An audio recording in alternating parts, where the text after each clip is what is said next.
Hey everybody, welcome to episode 44 of The Green Life. I am very excited about today's episode, as I am about all of them, but today we really have a special guest, Chef Babette Davis. We're gonna go and talk about Chef Babette in a minute, but just a shout out to our sponsor, Nama Well, for their J2 juicer. As I mentioned before, the J2 has really upgraded my juicing experience. It is the most amazing cold press machine that really helps you get most out of your produce, so you really save money. You get the best juices ever, no foam, no fluff, really just the smoothest juices ever, and it is easy to use and easy to clean. It's a beautiful tool to have in the machine, in the kitchen, and the machine is just beautiful to look at anyway. So if you want 10% off your Nama J2 juicer for your 2023 juicing experience, go into the show notes and enjoy. I also want to remind you that I have a wonderful luxury retreat happening here in Portugal, where I'm based, in May 5th to 10th, and I want you to really just look at the details because I can assure you that you will love it. Chef Babette might actually join us, so you really want to come. She is a force of nature. Now back to the force of nature I'm talking about. Chef Babette has really made this episode amazing. We wanted to talk about aging gracefully, but honestly the conversation just went into veganism and activism because of the importance of these conversations to be had, where our impact every single day, whatever we eat, whatever we do, has on the animals, on the planet, but also on our health. And Chef Babette turned around her health going vegan at 40. She's now 72, and I can assure you she doesn't look a day over 45. She is the most beautiful woman. She's very strong. For her birthday, she just did 100 push-ups. I cannot do 100 push-ups. And she is a force of nature, vitality and energy. You want to follow her. So just check out the show notes for all the details on Chef Babette, all the links to website, links to Instagram. She is amazing. I really am honored that I became friends with her and that she came on the podcast and she shared so much goodness. She is a beautiful human. So without further ado, let's dive into this episode. Welcome, Babette. Babette, thank you so much for joining the Green Life today. It's such a pleasure and honor to have you here. And I'm really excited that you made the time. How are you today? I'm wonderful. Thank you. And thank you so much for having me. This is great. This is great. Yeah. So many people might know you because you're actually quite a name in the vegan community, especially lately, especially with your message to Starbucks. I was very impressed with that. But I love it. I don't think they listen to it. Well, they will eventually because they're getting a lot of they're not behaving very well. And I also don't understand how they can have one policy in one country and one policy in another country. So for people that don't know, Starbucks charges extra for plant-based milk in the US. It doesn't do so in the UK. So it doesn't make sense whatsoever. It doesn't make sense. You are a grandmother. And I'm a great grandma. Great grandma. Oh my God. I'm a great grandma. Oh, wow. Okay, so if anybody's watching the video, because we're going to have this on Spotify and YouTube, I hope they see that glowing skin. And just, can I ask your age? Now, people know you're a great grandmother, but what is your age? I'm very proud to tell my age, very happy to tell my age. I just turned 72 on December 7th. Happy belated birthday. Yeah, thank you. It was a great birthday. I did 100 push-ups. Woo! And I posted it on Instagram. So is there it was set to 10 though. I didn't do them straight. That's okay. I can do 100 in one day, even if I take a break. So, wow, amazing. So let's tell people your story. As I said, people might know you in the vegan community, but if they don't and they want to really get inspired, I find you inspiring, but also find you true and honest and down to earth. And I love that because I feel like a lot of times when we get into this, especially with podcasting and we get to any environment where, we have people that are being really at the top of the movement, of any movement, and they become public figures, if you want. They sometimes lose that down to earth feeling, but you haven't. You really are, what you see is what you get, and I love that. So Great. you know, so yeah, so if Yeah, people don't know this is you, all you get. it's a lot. And so can we just give your story? How did you get into plant-based cuisine? Also just for yourself first, right? Before even the Yeah. restaurant. And why did you become so passionate about this lifestyle? You know, I grew up like so many of us, especially here in the United States. Um in the early 60s, it was at the early 60s, I think, you know, when McDonald's popped up. Now, my mother, she was a big cooker because she was a domestic worker, and she basically cooked for families that she worked for, and cleaned for them. So she had she was pretty good at making food taste good. Um, but we ate the traditional stuff, lots of pork. Um, my mother, woo, she put sugar in every single thing. And we were very, very highly addicted to sugar. And the reason, I asked her one time, why do you sweeten everything? I mean, like her spaghetti sauce, you could drink it with a glass of milk back in the day. It was so sweet, it tasted like a dessert. And she said when she grew up in North Carolina, they were sharecroppers. She said when they picked veggies, they were sweet. They were delicious and sweet and fresh. She said, and these vegetables don't taste like that. You know, corn back in her time was sweet. Peas were sweet, and so she just started putting sugar in everything. She also used a heck of a lot of MSG.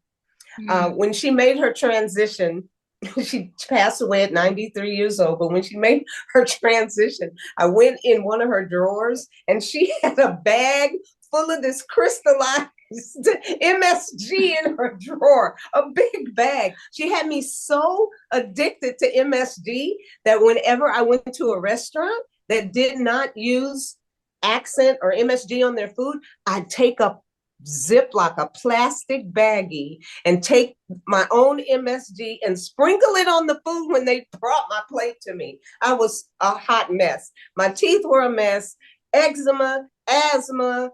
I couldn't digest my food, couldn't use the bathroom. I was a wipeout, miserable. Wow. And then in 1990, I met my husband, Rondo Davis. And he shared 2 books with me. One, Fit for Life, both volumes by Harvey and Marilyn Diamond. And the other one was The Mucusless Diet Healing System by Professor Arnold Ehret. I read those books, and especially in Fit for Life, volumes 1, most of what I was feeling, what I was going through physically, they addressed in that book, Fit for Life. And a lot of what I was doing, because Fit for Life never told you not to eat animals. Fit for Life was a guide on how to combine your food.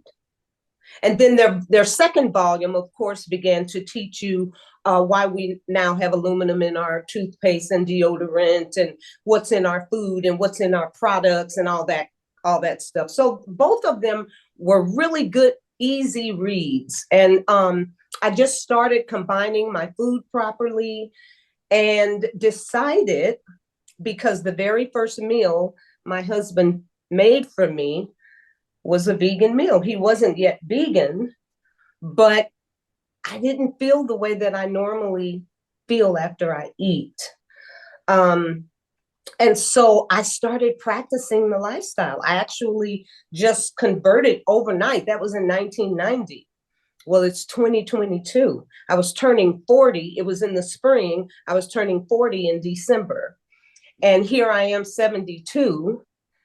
And that's when it started, back in 1990 when I met my husband. He and I both transitioned at the same time.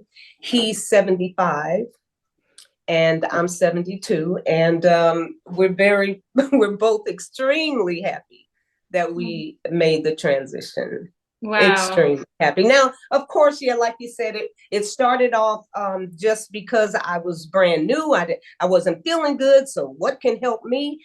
And then as time goes on, as you make this journey through life, you understand that, I began to understand the connection of all life as far as I'm concerned. Uh, um, we're expressions of the intelligence that created all of this. And we're all one in this. We're all connected. So the intelligence, being the intelligence that we all say is the most intelligent, gave us the gear, gave us the enzymes, gave us everything we possibly need on this planet without having to hurt or harm another species. And as time went on, I began to understand and began to be so clear to me the connection of life, period. Period. It does not matter that I stand upright. It does not matter that I can make up my mind to do this or that. None of that really matters. What matters is my place here and the love that I share between all of life. That is what's more important to me than anything. The oneness. Yeah. And I see how people treat their cats and their dogs. And then how rude we can be to other sentient beings. And I don't get it. I just read a post. Somebody sent me a post, and this woman was bashing Black people. She just thought all Black people should die. They're horrible. La la la la la. And I'm just like, it's so unfortunate, your ignorance. We're all the same. Some of us have melanin and some of us don't. It's just, but we're one. Stop being goofy over complexions. It just makes us seem so stupid because it does not matter. Your complexion does not matter. You are an expression of that which created all of this. I have love for you, period, over and out. How can I not? Anyway. Wow, that's perfect. You asked me all that. No, that's brilliant. I'm speechless because I'm thinking I would have really been upset with this woman. And, but you're right. And I actually interviewed Dr. Bernie Siegel last week. And he said, one thing I realized when I started becoming a surgeon is it really doesn't matter who comes in. When you open a body, it's the same inside. Thank you. So he's the most lovely man. And it's true. And it's just really sad that there is this, I guess, this brainwashing, this agenda that has been in society for such a long time. I was always shocked at the US, a country where everybody always talks about democracy and equality and opportunities for everyone. And I always found it to be the most racist country. My husband oh my God. And I... Yes, sweetheart. Yeah, my husband and I said, we met in London, and the UK is very, you have a lot of multiracial couples. And in London, you would see that normally. But he said, when we went to New York, we never really saw many, people of different skin color together. Even in New York. Now it's more, I guess, and even in South Africa, my background is South African, and when I grew up, you didn't mix, but now thankfully people are becoming more open-minded, and it's about time, because it's isn't it, sweetheart? But what about the beauty of cultures? The whole idea of America. And the woman standing out in the harbor, and she's like, welcome, everybody, come. I think it's beautiful for us to share our cultures, to share where we come from. Now, this happened to be a South African woman that was saying all this stuff. Sorry. Come on. Sorry. She's just an unhappy, ignorant human. And that's all you can chalk that up to, because I could point out a bajillion strange, evil, cruel people when you're saying that Black people just shouldn't be here because when they're born, they're just going to be horrible. They're going to be horrible people. But that begs to differ. I beg to differ because I can point out a lot of horrible things that are going on right now. And it's not because a melanated person is making that stuff go on. Yep. Putin is not melanated. Okay. And I'm sorry. I'm against what he is doing to the common person, just blowing up stuff because he can't blow up nothing else. That is an evil, mean person. So it does not matter about your complexion. It is your heart. Yeah. Period. Yeah. I don't care what color you are. My mother had a third grade education. My mother was married to an Italian. My mother brought everybody into the home. Period. Done. She loved everybody and she taught us to do that. And so, and if you're, most of us, you know, a lot of us believe in the Bible or whatever your belief system is. You always give credit to the intelligence. You always give credit to something greater than yourself. If you believe that intelligence is really and truly that intelligence, what is wrong with you? Yeah. I mean, as I said, we could have an episode just talking about the. But really, we bring it all together because it mistreatment of me because I'm melanated, mistreatment to the pig because it's a pig, mistreatment to the cow. It's the same. That's my point. Yeah, absolutely. It's the same. Mistreatment to your planet home. What are you thinking? What are you thinking? Stop it with the cows. We don't need all these cows and the farts and the poop. And then we don't need cars that require a lot of fuel. Now we know we can drive off of electricity. We know better. We know better. Get money out of the way and let's do better. Let's do better. We can do better. This could be such a beautiful, beautiful home for all of us. For all of us. If we just grew up. If we just grew up. Let your heart make up your mind, said Dr. Siegel. And we always make up our mind through our mind. And, you know, the ego takes over. Should come from the heart. Yeah. He's right. Yeah. That's what it is. I am not my face. Yeah. Anyway. That's beautifully said. And you're right. So we are segueing now into, you know, the animals. Well, we did segue into that. And I relate to it because I also went plant-based because of health. And then it was October in 2013. And then we were going for Thanksgiving at Kyle's mom, and I didn't want to be a pain in the ass. So I was like, okay, I'm going to eat a little bit of a turkey. And I tried it. And for the first time, because I now had actually in September, so I had 2 months where I didn't have any flesh. When I tried it, I realized, I was like, oh my gosh, this is flesh. This is like, what am I eating?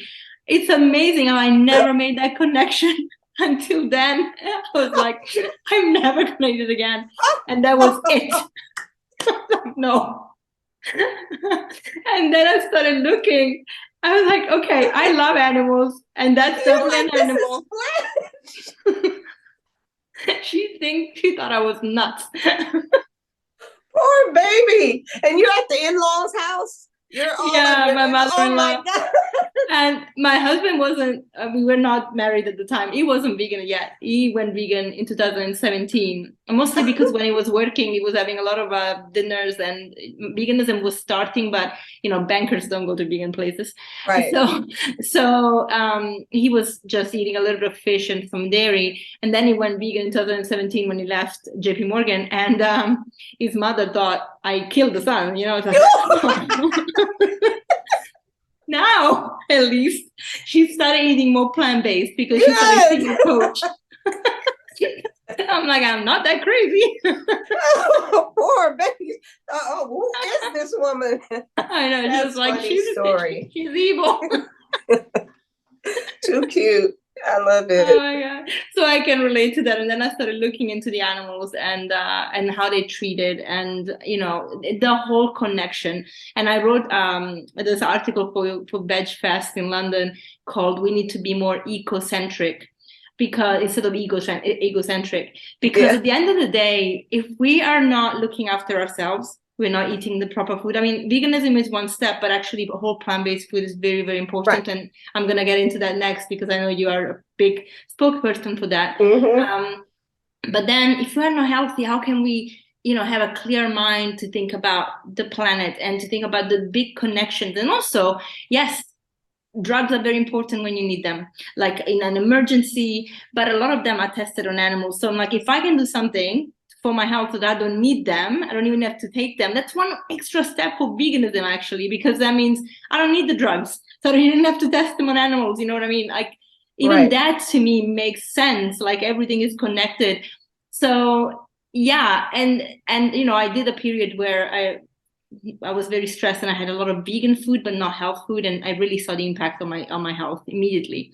So Oh, for sure. yeah, so you can talk about that because obviously you didn't just go vegan, you actually went into whole food plant-based. And I know that you're a big, fan for living food, for raw food.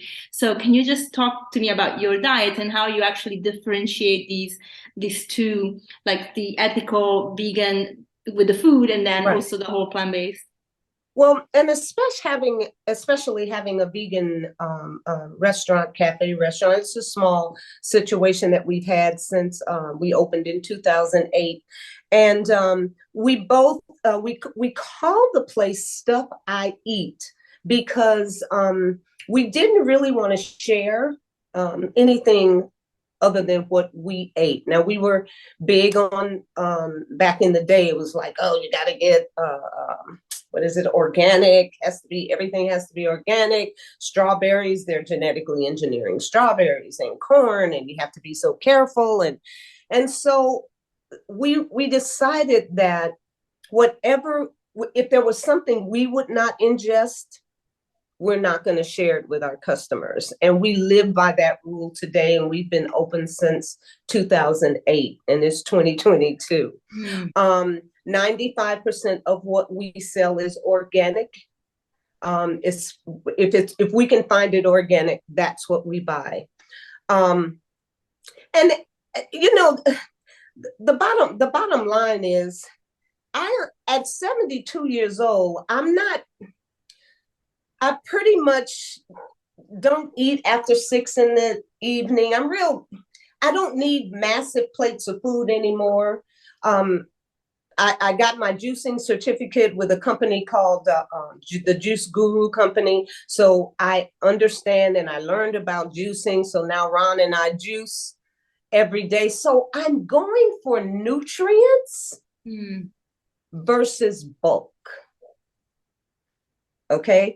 If I know that I'm feeding my cells and I'm getting everything that I need, I'm not constantly hungry, and I don't just go towards a massive plate filled with all kind of food. That's just not what I do. I also understood after watching a commercial, the Life Alert commercial. I don't know, in Europe, you familiar with Life Alert? It's a little necklace you wear when you reach a certain age. If you go down and you can't get up, you push this button. And if you live by yourself, they'll send the fire department or somebody to come to your house and get you up. Or if you get in the bathtub and you can't get out, you push your little necklace button. And I thought to myself, oh, no, no, no, no, no. I am not wearing a life alert, not unless I was in some type of horrible accident and I can't do any better. But as long as I have control and I can move, if I get in the bathtub at 80, I am going to be able to get out of that tub. I am not using a life alert. So nobody's going to get up and work out for me. Nobody's going to stretch for me. Nobody is going to get up and juice for me and fill me up with all the nutrients I need in my diet. I have to do that for me. And I consider that self-love and self-care. Now, if I don't love me, It is very, very difficult for me to have love outside of me. I have to know how to love me. And so I find that my way of nourishing myself is the better way. Now, I'm not running 100 because January 2nd, I'm starting a 20-day cleanse. Mm-hmm. Okay. I drink the water, I breathe the air. Every now and then they have this new package of vegan puffs that are spicy. Every now and then I have to buy myself a package of those vegan puffs. And I'm not big on processed food because the chemicals that it takes to process the food will make you sick. Yeah. So we shouldn't be just, the messy vegan diet where all you're eating is processed food and crap and with an ingredients label that has 2 paragraphs, 2.5 the words you can't understand. Yeah. A lot of vegans eat like that. Yeah.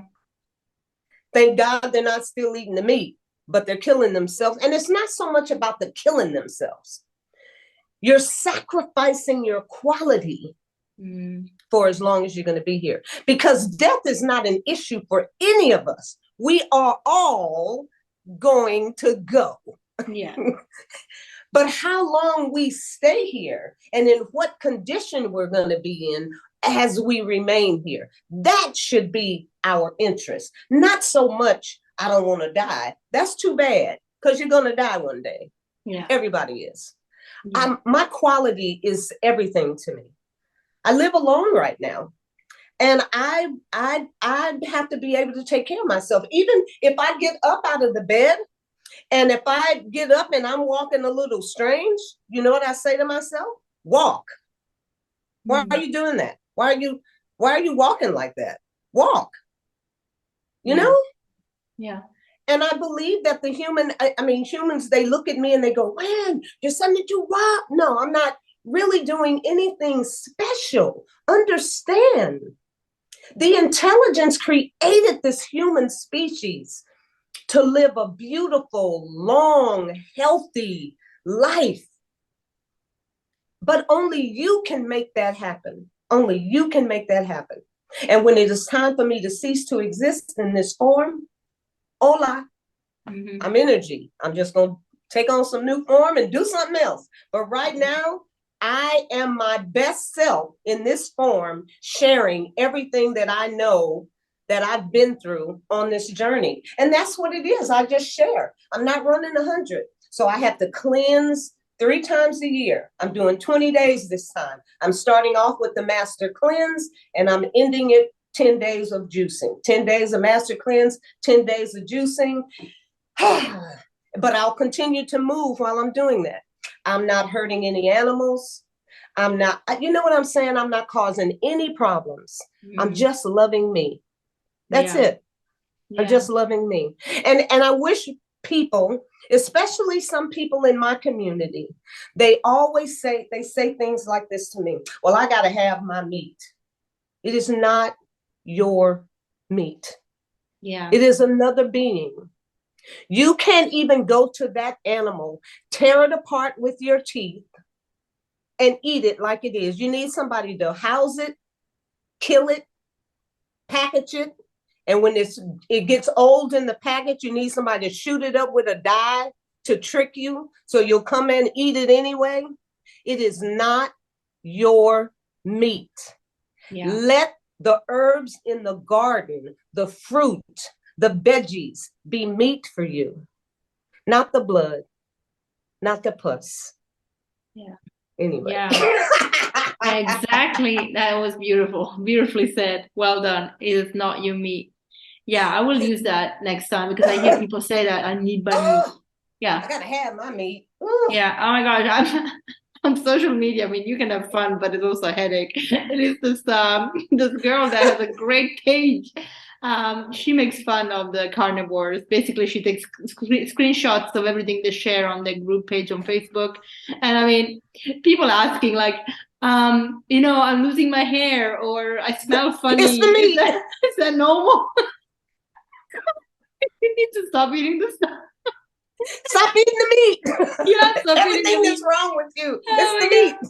And then you have people that are really convinced that that's the best diet ever. And I can tell you, like, there's something really missing there. Like, they are so Stuck, strongly stuck, yeah, in that. stuck. I mean, I don't know if you know about Simon Hill. He talks about this a lot when Paul Saladino, who is the like carnivore guy, he's a psychiatrist, but he got into nutrition and but nutrition as in carnivore, and he shares facts that are not real facts Right, sometimes. right. And so Simon Hill always corrects him and makes sure the facts are actually stated and the studies are understood. And it's funny how a lot of people will become dogmatic about what they hear because it really resonates with them. They like to eat meat, they don't want to change their lifestyle, and that becomes like, oh, that's the right thing, the truth, and they miss Right. the whole picture.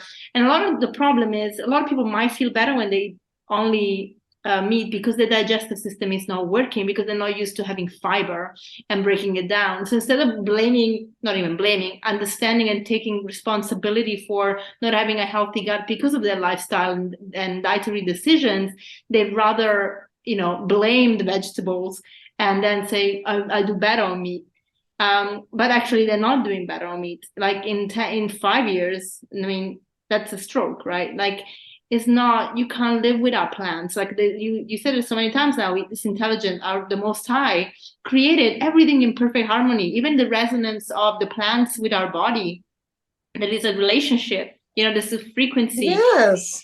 to create health. You don't get that from killing a being and then getting their energy of fear and on not wanting to die. Like, I really Exactly. felt different when I stopped eating meat. Like, that energy left. It wasn't mine. Like the anger, the anxiety, that you can't No, deny you're it. absolutely right. 100% right. I totally agree with you on that. Yeah. You said it all. I mean, you did. I mean, it's true. And but logically, wouldn't you? I know knowledge is power. It really is. It's power. But wouldn't you think about the fact that you don't see a chicken and salivate? Yeah. Yeah. But if it's a hot summer day, baby, and you see a piece of watermelon that's opened up or a mango and it's juicy, you will salivate for that. And you have exactly what it takes To open it up and to eat eat it. that, to open it up and eat it. And listen, a watermelon is just a watermelon. I mean, on the ingredients label, it just has one ingredient: watermelon, mango, apple. Yeah. Man, you have absolutely no clue. First of all, if it's in a package or a can, you don't know. You're just taking a chance that it's okay. And if it's meat, flesh, you never desired that outside of somebody killing it for you and packaging it up for you. You've never desired, you never, ever, ever have lusted for a piece of, you never see a pig and be like, man, I want to eat that pig so bad. It just doesn't happen because it's not for us. Yeah. It's not for us. We don't have the gear. We don't have the enzymes. We have nothing to help us with that animal flesh. Nothing. Yeah. And it's unfortunate. And because we're just ruining our quality of life, eating that stuff, all the diabetes, the heart disease, cancer, and we all get the cancer cells.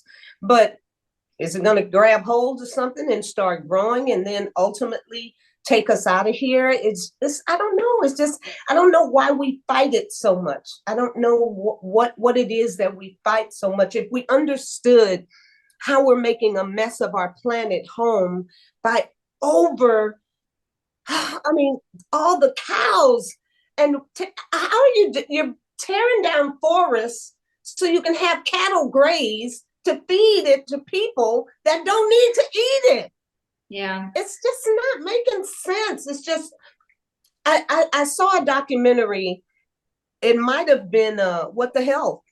Might have been What the Health, when they were in North Carolina and they got a lot of the pig farms in North Carolina, and it's making people sick. All the poop that they're Yes. spraying in the neighborhoods. And they put these in underprivileged neighborhoods, and all these people winding up with all kind of cancers and all kind of stuff, just because you're trying to house a bunch of pigs to feed to people that don't need to eat it. We're just, and that's the sadness for me. We don't have to do this. Girl, I'm 72. I jumped up and did 100 push-ups in my restaurant for my birthday. It's like, this is how it should be. I haven't had meat since 1990. It's almost 2023. So, and I'm on no medication. I don't even have a primary care physician. I don't even have a doctor. Amazing. Probably better. My husband grabbed a little runny nose a couple of weeks ago, and I was thinking, oh, did you get something? I've known this man since 1990. I can count on one hand the number of times I've known him to have a cold. So when he got that little thing, and it only lasted a couple of days, I was thinking, did he catch COVID or something? Because all these years, he just doesn't get sick. He doesn't get sick. I catch a cold more than he. I like those little puffs, but it's the puffs. It's a cold puff. My husband won't. He's real fussy. He will not. Very, very particular. But his food. That was my next question. If he was supportive and if he was on the same kind of regime. He got me going. He's very supportive. And he just he won't even now, I will take a leave if I've get my muscle hurts because I work out a lot. I will take a leave. He doesn't want, nope, thank you for your medication. No, thank you. Nope, I'll just go through it. Hurt his back one time. He didn't go have surgery. Nope. A perfect, successful back surgery is a 50% success. That is not success. 50% is not success. So that says to me, doctors need a little bit more education on backs. So what he did was he strengthened. He was already a big yoga person. At 75, he can still put his feet behind his neck.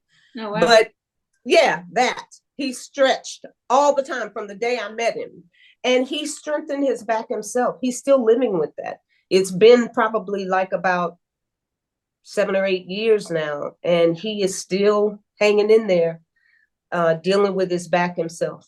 He will not do it. So, I mean, it's doable, but you have to educate yourself, and you have to have a love for life, and you have to claim your oneness with it. And I think we could do a whole bunch better. I would love for the planet to survive, because this human journey has been so awesome. It's not always been, it's been struggles, pain, but it's been a beautiful lesson, Yeah. And I chalk it up as a journey. We all have it. I don't feel like I've gone through any more than the next person, because you could be filthy rich and have everything, but still hurting.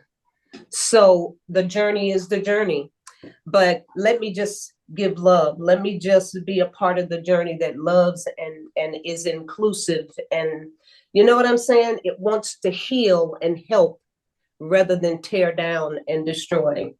Totally. That's where I want to be. Yeah. That's where I'm going to be. Well, you're doing it already. So yeah, I'm doing it. Yeah. I'm doing it. That's it. We don't, I love when it's not just the words, but the actions. And that's what really matters. Right. Right. So you mentioned your mom cooked with a lot of sugar, and obviously you were addicted to it because you grew up with it, right? Because I can relate. My parents loved to give us chocolate, so I was big time addicted to sugar. And did you find that it was a challenge to move to a cleaner diet where now you don't have sugar added to it? How did the food taste for you? How did you find that transition? Really, girl, let me tell you, I did cheat on the savory food. I cheated a little bit because I was addicted to MSG. But Bragg's liquid amino, is a naturally occurring MSG. So it's not that same poison, artificial, yeah, but it does the same thing to the food. I use less of it, of course, because when we buy our brands, we water it down. It's highly concentrated. I didn't get the same, pardon me, same bang out of the coconut amino. So I use the regular Bragg's liquid amino. And in terms of sugar, we were using maple syrup. And when agave got very popular, I switched to agave. And agave nectar works out really fine for us. Now, sometimes we will use dates, but for the most part in the restaurant, we're using agave nectar. I don't have the same sugar issues that I had before. Yeah, I still like things a hair sweeter than my husband. He a lot of times he's a master on that. If it's too sweet, he just cannot. He can't eat it. It bothers him too much. So he's helped me curtail that overuse of sweetener, and I'm very happy for that. Amazing. That's great. I found that I couldn't, when I fell off the wagon a little bit, I couldn't have fruit because I found it so boring. It wasn't sweet enough. And now, I mean, I can have blueberries and mango and I mean a banana. I live on bananas, but you know, it's just so sweet, like really candy, and I just love them. I go nuts so for them. True. Yeah, so true. And now I couldn't really have something that is like processed, so it has sugar added because it's too much. I mean, even my juicing, I love to have green juices, and I made some with a pineapple because Kyle loves it, and I can't have that. It's too much. I can have the pineapple as a fruit, but as a juice, I find it too sweet. I love my green juice. And really I still want my drinks. I do the green drinks, but I still have to have my green apples in them. Yeah, the green apple is fine. Yeah, the green apple. But the pineapple is too sweet. Wow. Wow. Yeah. You're better than I am, though. I can tell. You're no, I mean, but I have a lot of fruit and I still like dates. But come on, I mean, I have to make desserts in the restaurant for people that are still eating refined sugar. Yes. Yeah. So it has to have some type of a flavor to it. And I make the desserts myself, so they're not packaged desserts that we brought in that have that little label, that little ingredients label with all kind of weird stuff in it. I keep everything extremely clean. So my customers know, well, the chef made it. I know it's not. Yeah. I know it's okay. Yeah. But yeah. So tell me about the restaurant. How long have you had the restaurant? You said 2008. How did you come about wanting to open a restaurant? You know, I went to Japan with a group, two other people, and we were at the Motown Cafe singing. And while I was there, the male and the female were constantly rehearsing on new songs, writing songs. It was music. But for me, I was there working out, shopping, cooking, meditating until it was time to go to the Motown Cafe and sing at night. But I realized through so much meditation, it wasn't where I wanted to be. Singing was just, it was something, it was a gift my mother gave me, but I just, it just really wasn't my thing. And when I got back to the States, I decided I was going to start a catering company. And it was going to be called Stuff I Eat. And one thing led to another, and my husband got involved, and we just decided that we would build ourselves a 16-foot souped up cart. And we had a griddle, we had refrigeration, we had the whole nine. We'd hitch it up and we'd take it over to Agape Spiritual Center. And before you know it, we had block-long lines every Sunday. And we knew that people and it was just food we ate. It was just our food. And we knew that we had a good product. And one day we saw the doors to the restaurant open in Inglewood, and we were on our way to Jamaica, and we met the owner. And when we got back from Jamaica, he had called us like about 5 or 6 times. And he said, give me first and last month rent. and a little security deposit, you can have this building.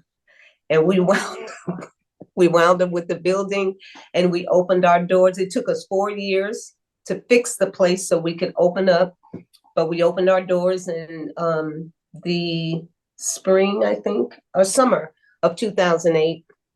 Wow. And we've been open ever since. Yeah. So we weren't thinking we were going to have a restaurant, but it's been home. It worked out. It worked out beautifully for us, and the people in the community, they really did. And because it was a food desert when we opened, but now it's going through a gentrification. It's got a lot of brand new sports facilities opening up, and it's just busy now. So it's a good place to be now, and will be even better later. Yeah, I see. Yeah. I mean, my knowledge of LA is very limited. We visited and we stayed in Venice, so like we just saw. Oh yeah, not too far from me. You're not too far. Not too far from me. But then we didn't see much. So I was wondering where you were. But you mentioned food deserts, and that's one thing that I noticed again a lot in the U.S. Where there are a lot of neighborhoods, especially where you have minority. I don't like to call minorities. It's okay it's okay because I know exactly what you're talking about. It's all right. Yeah, really. But you know what I mean. I don't mean yeah. And it's always there that you don't have access to vegetables. That's and all fruit. On purpose. It's all on purpose, and on purpose. It drives me crazy. So if movements like yours are very important, because I feel that if people know how they can eat better, they will make the effort even to maybe create their own stores with that can have their vegetables and fruit, And now the downtown Inglewood is the city that we're in. It's really close to LAX, the airport. And now we have more restaurants opening, but we're still not getting any. We're still the only vegan. It's just so many people on the planet still lusting for death. They eat death over life, and it's incredible. It's incredible that we're still there. We don't. It bothers me that it just feels like humans are not. I don't know. It's not like we're not elevating. Consciously, you know what I mean? Because life begets life. I every time the menu at Stuff I Eat, that's the name of the restaurant, is a transitional menu. It's not a cure-all. Okay. Ron and I have lost lots of money over the years forcing a salad on every plate. We would put a salad on everybody's plate, so at least you'd have something live that you'd eaten. But you know what they do with the salads? They leave them. Oh no. Or either we go and we say, you want a to-go container for that salad? Sometimes we would walk by and go, why are you not eating your salad? Just, do you understand the only life on your plate? So whenever you're subjecting food to temperatures over 117 degrees Fahrenheit, you're killing the life in that food. Period. You're changing the molecular structure. Even that meat that you eat, you're changing the molecular structure. So it's not the same thing it was. So as far as I'm concerned, I set it up in a neighborhood so I meet you where you are. I meet you right where your palate is. So when you taste the food, you're like, yeah, this is okay. It's easier for you to transition that way, But we've got to get better at understanding that. How do we continue to live and be strong and feed ourselves? And if all we eat is death, or chemicals that you can't even pronounce. Just think about it for your listeners. If you're eating one thing out of a box, and then you're eating a second thing out of a box, and then you're having some animal flesh with that, and you don't know what they shot them up with or what they fed them, you have no clue. So now you got the ingredients that's in this first box, but a list of chemicals that you can't even pronounce, and then some different chemicals in the second box, along with a piece of bloody flesh. What are you really eating? What are you really eating? Do you have any knowledge as to what you're really eating? And how do you know that the chemicals in the two boxes go together? How do you know you should be eating those chemicals together? And then you're on 15 different meds. Yeah. I just threw that in on the side. So we're just, look at what we're doing. Yeah. And then we're feeding the animals that we eat stuff that they shouldn't be eating. Yes. Yeah, exactly. So there is a lot of people are blaming, the growing corn, GMO corn and soy to feed the animals. And I'm like, yes, but this is happening because people that consume animals continue to consume animals from careful operations, not from, you're not even like, at least if you were saying, I still don't condone it, but I only eat from a small farm where I know that the animal has been treated right, where, there's still a difference, honey. Yeah, there is still different. But no, everybody thinks that, we are destroying the planet with soy and corn, but then it's okay. It's like, yeah. It's not great to have soy and corn that is GMO, and we wouldn't have it if we didn't have to feed animals. So you see, we solve two problems with one choice. Yeah. It's very complex, though. I mean, the thing is that governments are not helping because they keep on pushing the same agenda.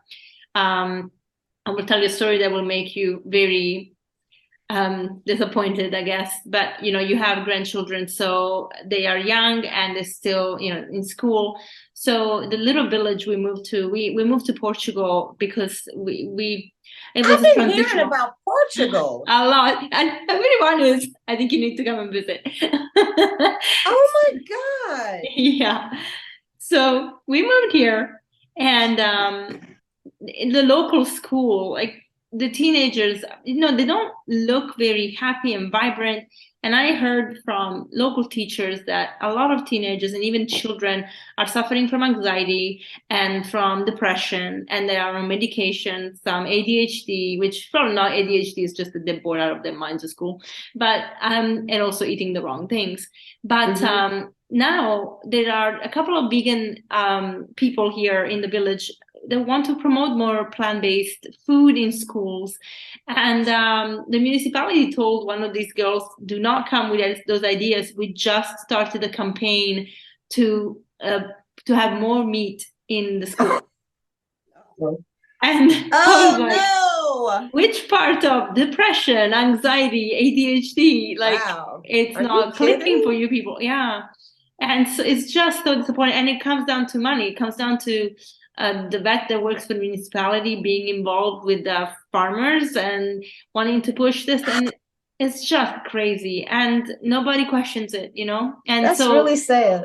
Yeah. So in any country, this is not, we always, for every documentary, you see the states, but actually it's every country. And they're all in the same thing. They're all doing the same thing. So they talk about sustainability and putting charges on everything for sustainability, but then they actually have policies that promote the opposite. So this is the shocking thing. Same here. Yeah, it's climate global. Change.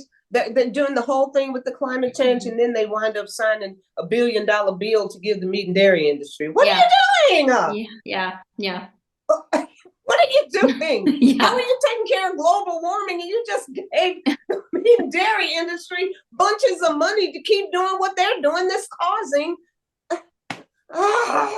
Anyway. Yeah, so it's the same and everywhere. So we have to really go grassroots with our change, That's the only way forward, really. We can't. That's it. We can't rely on governments, and we have to really stop. People have to start waking up and stop drinking the Kool-Aid of the marketing on television and everything. The policies that don't make sense. I mean, you probably know with Dr. Mills fighting, Congress about, well, this is discrimination even because a lot of people of color are actually, intolerant to dairy, for example, and you're pushing this on the population that shouldn't be drinking it. So, it's like, okay, and then we're talking about healthcare. We're not health caring for anybody. So, and you know who's running the whole healthcare thing, and that's the pharmaceutical companies. They're in charge of everything. Yeah. They're running this. Yeah. That's why they don't want you taking herbs. They don't want you taking anything that's, you know what I'm saying? They want you to do it their way. Chemicals. We really don't need you guys to be living till you're 80 and 90. Can you just die in your 60s and 70s? Yeah. We can get you good and sick by then. And then, you know, it's all so fake, and we have so many unethical people in leadership. Just completely and totally unethical. Really, they don't care. They really don't care. They don't care about the planet. They don't care about life ongoing. They don't care. That's like people going out. Why would you go out and slaughter an elephant for tusk? I know. Why would you do that? Why do you think that's okay? Yeah. Yeah, don't even go there. It's hunting season here. It's driving me nuts. I know it is. And then even with I saw another in these documentaries, you can learn so much. Seaspiracy, everything that they're doing with our oceans and the life in the oceans, and and all the plastic and trash, and what are we doing? Yeah. Okay, I'll stop. No. It's, you know, this is how people have to take responsibility. They have to know about it, and they have to care to know. I think that's actually a difference, because I think the stuff is everywhere and people see it, but they need to switch on to see it and actually take it in, and then say, okay, I have a responsibility with this. You know, I can do better, and not just rely on somebody to tell them what to do, but actually do that themselves, you know, and have to But that's where it feels like we're stuck, sweetheart. That's where it feels like our level of our consciousness is still so, we're not elevating. It just seems like we're just rutted out. We're just stuck in the same places. More and more people are coming together. I mean, you know, it's we're not never gonna enough. have.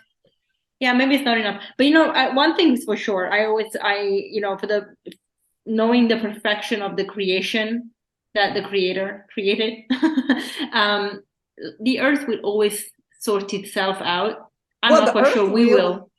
I think eventually we will not. Yeah, you know, like we will not make it. The earth will regenerate eventually, but we're gonna get kicked out of here. Here today, in 100 years, all of us are out of here anyway. Normally, within 100 years, not too many of us live past 100. But even my great grandbaby, who's only 2, within 100 years, she wouldn't probably be here anymore. The earth, the planet, will do what it has to do. And we will be purged.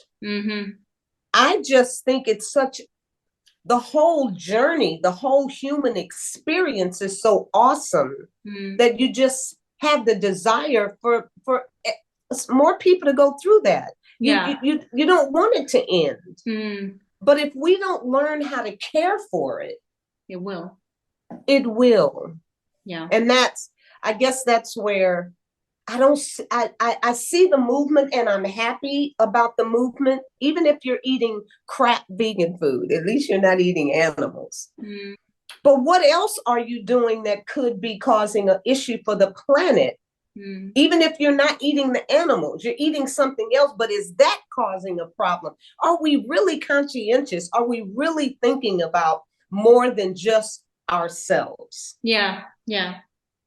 And what we want is what I want. Yeah. You know, it's not just about you. It's about the whole. Okay, I'll wrap it up by, it's about the whole. It's about the whole. Do you find yourself doing workshops and events locally to educate people around you? Because I'm getting ready. My husband and I talked about that. We're getting ready to start doing more. I think I'm going to do twice a week talk. I'm going to start it up again. COVID kind of mashed everything down and stopped a lot of things, slowed us up a little bit, but it's time. And I've become friends with, I would call it more like a spiritual center, where you have different groups come in, different religions. And I think I would like to get on with them and just do whatever it is I can do, because they're welcoming me at the moment.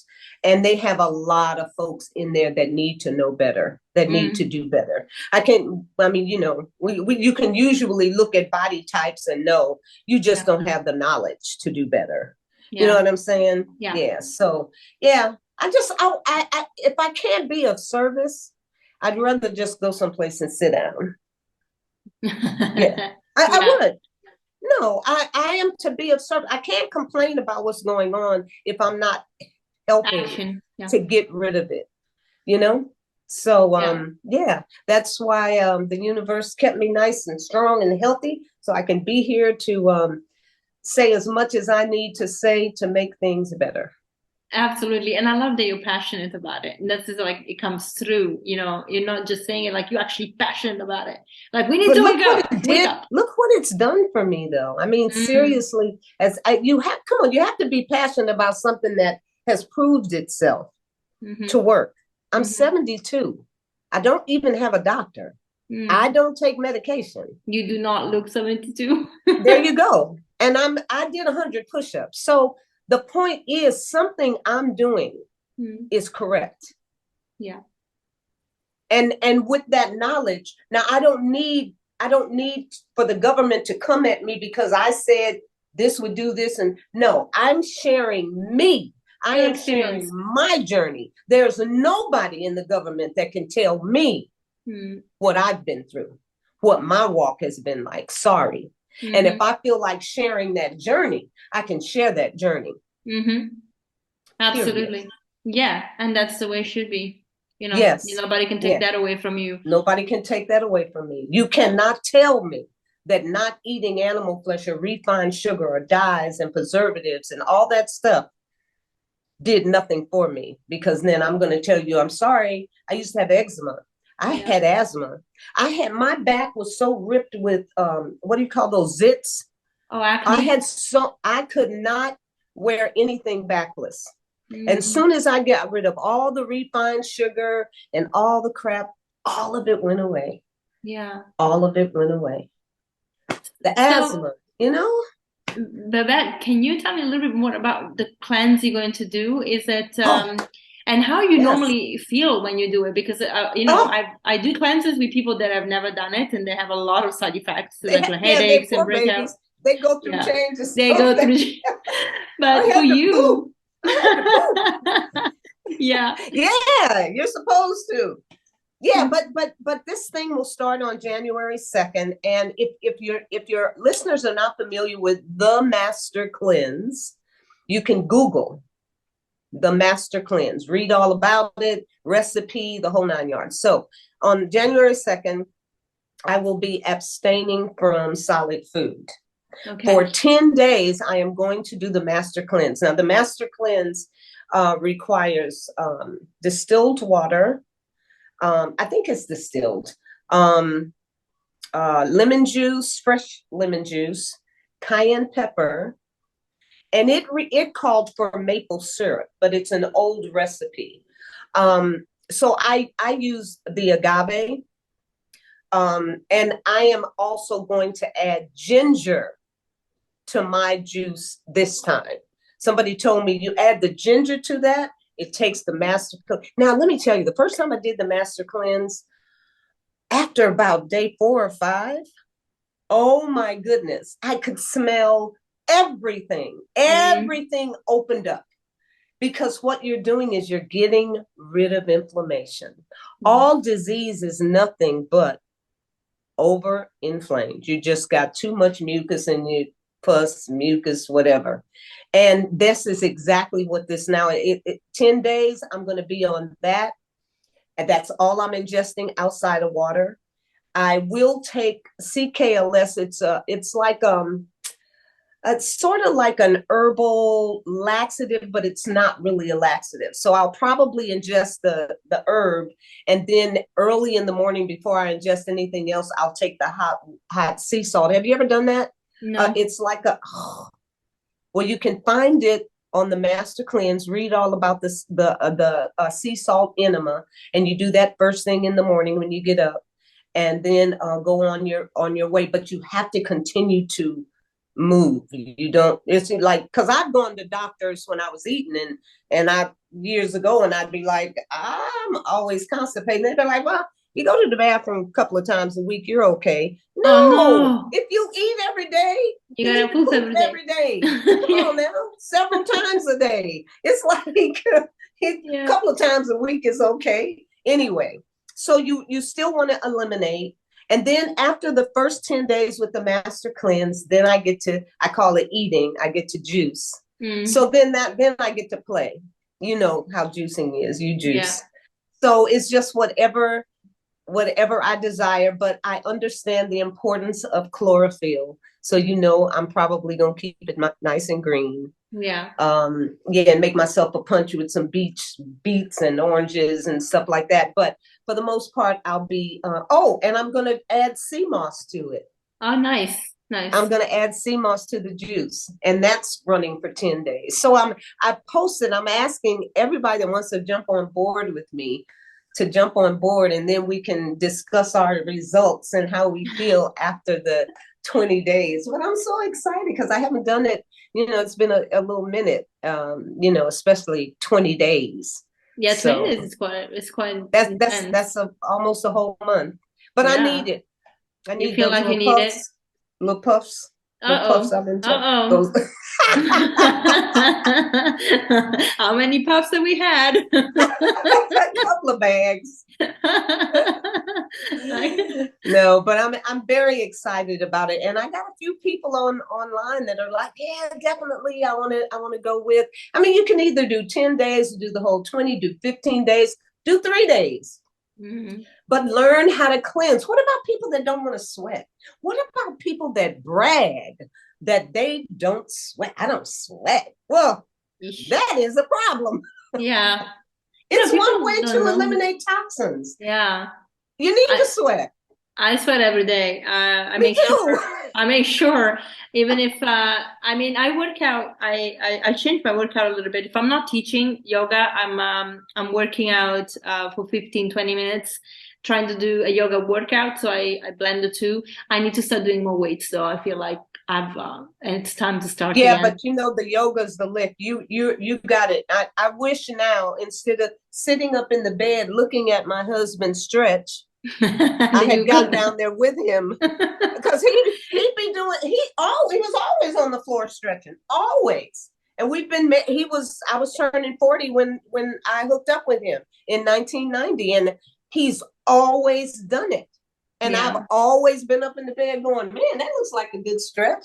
I was never and I'm so proud of you. The yoga is so important, so very important. And that's really what's going to help me be able to get out of that bathtub when I'm 80. Yeah. Did you start doing it as well? Yes. Nice. I've got my 2 yoga mats, brand new, beautiful yoga mats from the Manifest company. Oh yeah, I saw it on your Instagram. I did. You saw it? Yeah, on Instagram you had a picture with it on the floor. This is another one. This is a love one. Oh, nice. I know, beautiful though. So I have a yoga instructor now. Nice. And I am getting ready to. Yeah, I need it though. Everybody needs to stretch. Yeah. Totally. It's very life changing for me. It's changing, huh? Yeah. And you know what the funny part is? Before I went plant-based, I really didn't connect to the yoga as much, and I didn't feel like I had the body that was yoga. Like, it's so funny now because really? I had an eating disorder when I was for a very long time, but I was anorexic when I was a teenager, and then I had a very bad relationship with food up to 30.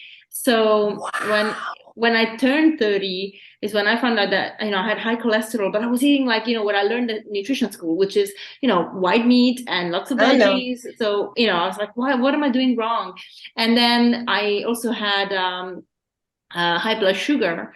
And the doctor never said pre-diabetic, but my A1C was in pre-diabetic range. And so when I listened to Dr. Barnard really randomly when I started studying to become a coach, because I was also in banking like my husband, but I hated it. So I was like, I need to get out of here.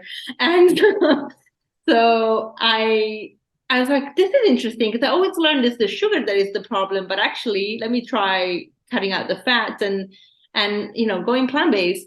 And well, the magic happened, and then yoga clicked for me. I was like, Wow. oh, I can do yoga. Like I didn't feel like I wasn't in tune with my body. So I was doing a lot of weight training. I mean, I was doing crazy training. I was doing 2 hours a day, 1 hour Whoa. cardio. Yeah, 1 hour cardio, 1 hour weight every single day. And I was muscular, but Whoa. I had a layer of fat over my muscles, so you couldn't see the definition.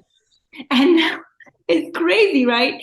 So like, and when I just shifted everything and even stopped doing so much weight, less weights and more yoga, everything Right. started tightening up and Isn't that lengthening, and something? yeah, and everything melted away. But I mean, cutting Wow. out the and also cutting out the animal products, it helped so much with my eating disorder because I Did just felt it? like, yeah, I wasn't needing to binge. I wasn't unsatisfied with my food. Mm, I always felt like I was eating more, but I was filling my body with good things and really nourishing my mm. body, and I didn't need to binge. It was Oh, that magic. is so healing. Yeah, very healing. Very, That very is healing. so good. That is so good. Yeah, Yeah. that's a nice story. So I was very, yeah, so I can really vouch for yoga. It's a beautiful practice. And so it's one thing that I do every day. But, I do, so talking about the sweating. So in the morning, when I sweat, and then I actually bought myself a infrared blanket. I don't have space, Yes, or I important. didn't have the Oh, you budget for brought the the blanket. I got the blanket because I could afford it. So it's brilliant, brilliant. I mean, I sweat buckets every day and I just shower and I feel great. That is wonderful. Yeah, I mean, the normal one was too expensive, so the blanket is a perfect option. Yeah, my husband built a Oh, yeah. infrared a Nice. spot over at the restaurant. We have an adjacent apartment next to the restaurant. So because of his back, he just took all the equipment, everything, and just built it there. So Oh, he has nice. 24-hour access to it. Yeah, but Okay. he's got the infrared is awesome. Really. And Yeah. so you brought, I'm gonna get myself a blanket. Yeah, I can send you. I found a couple in the US that are really, really good. Please. Yeah, very good. So they changed my life. I'm like, oh, good. I love that. I would love that. Yeah, Yeah, definitely. This has brilliant. been so fun. Yeah, thank you so much. I mean, I wish I could ask you like a million other questions, but I know you have you have your day to go and your grandchild there. So I really appreciate the time you made, and I really hope, well, that you come to Portugal. You should come and visit You and do open you know invite. Prince? Do you know a brother by the name of Prince EA? Prince underscore EA. No, but I'll check him out after. Okay, check him out on Instagram. He just told me he just bought property in Portugal, and that's Okay. where he's probably going to wind up Oh, in that's Portugal. It's and he's like, it's just an amazing place. He said, but some of the problem, the challenges with that is when we from other countries can afford what the locals can't, even though the cost is not real high to us because we come from the States or wherever where everything is super expensive. astronomical. And then you get there but the locals can't afford what you can afford. Or do you Yeah. really, he said sometimes that can feel a little strange, but it's just a beautiful place to be. And I think the weather's really nice, right? Well, so Is that he must be in the south because we okay? were in the north. Because one thing that we wanted to start is regenerative agriculture, and we needed to Yeah. make sure we had water. So we moved to the north, and oh Lord, it's been raining like forever. I'm just like Oh, so a lot of rain. a lot of rain. I'm like I don't know. I'm gonna cope. So I'm like the Oh sun my is coming, right? goodness. Oh, mm, But we have water. you got water. Water. Took care of that. It looks really beautiful in there, though. Oh yeah, this is the The living room. space. Yeah, it was a farmhouse all in stone, and we recuperated it. It's just So so pretty. And I love yeah, the stone over here. yeah, the stone is pretty very cool. Yeah, it's beautiful. Look at me all in your on your Oh, that's spot. fine. I'll give you a tour when we stop recording. Well, Well, definitely I have to come out and see Prince EA. I told him this kid is so amazing. When you watch him on his Prince EA _EA, don't forget now. And did you ever reach out to Dr. Montgomery, or did you at least look at his? I reached out to him. I'm waiting for him to reply to me. That's okay, good. well, I'll make sure he replies. He's Thank you. awesome. Man, I could probably get you a couple of those guys to chat with you. But this guy is healing people with raw food, girl. Yes, it's great in his clinic. So that was amazing. Yes. Did you go and see him as well? Oh no, I met Dr. Montgomery years ago. We do all kind of things together. He's right now doing a docuseries where he's taken ex-athletes, some of the biggest names in sports here in the United States, that now they're older and they have clogged arteries and heart disease, the stuff.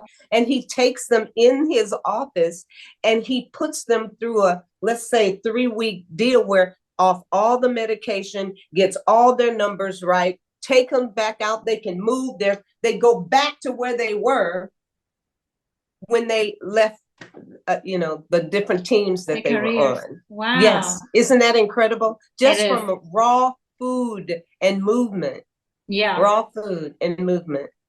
Raw food is powerful. Isn't it? I know in your restaurant you don't have raw food, you have the transitioning food, the more comfort food. But do you eat mostly raw? Because I found myself going that way. And I don't eat much.